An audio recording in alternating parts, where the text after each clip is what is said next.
Today, we're going to dive into a story that's thousands of years old, but its message, well, it's about something we all face, loss, and it's just as powerful today as it was back then.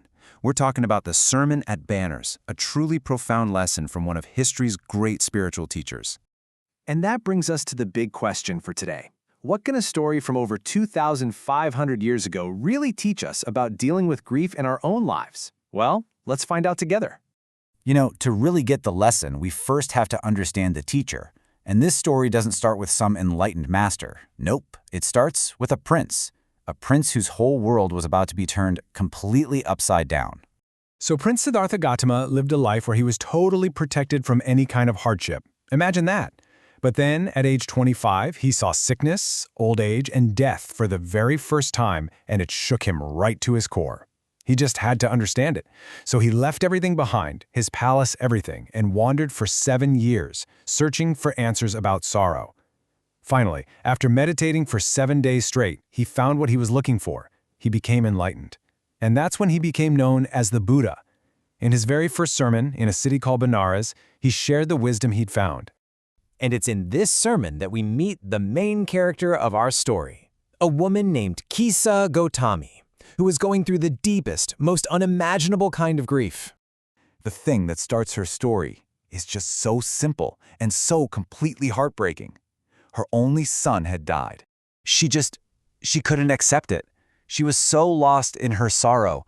She carried her son's body from door to door, desperately asking anyone, for some kind of medicine that could bring him back.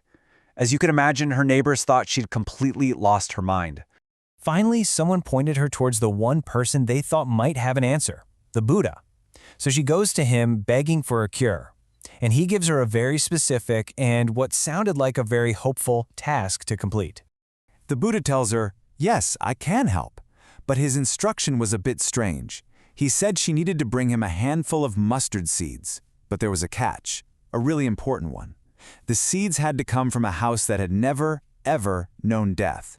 With this new sense of hope, Kisa Gautami immediately started her search. She went from one house to the next, sure she would find the magical seeds that would save her son. But at every single door, it was the same story. People were so kind, they would offer her the seeds, but when she asked her critical question, the answer was always something like this. Every single family had a story of loss. Every home had been touched by death. Exhausted and feeling hopeless, she finally sat down as night began to fall. She watched the lights in the city flicker on, shine for a little while, and then, one by one, go out. And in that moment, watching the darkness take over, something clicked. She had a huge realization about what it means to be alive. She finally understood. Her pain, as huge and as personal as it felt, wasn't just hers. It was something everyone goes through. Death is common to all. She wasn't alone in her sadness. She was actually connected to everybody through this shared human experience.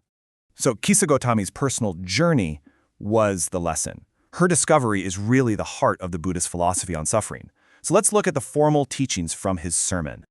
Okay, so here's the core idea. The Buddha teaches that life for every living person is, by its very nature, a little troubled, pretty brief, and mixed with pain. And the one thing that's absolutely certain is that everyone who is born will one day die. There's just no getting around it. And he uses these really powerful images to make his point. He says our lives are like ripe fruits, always about to fall from the tree.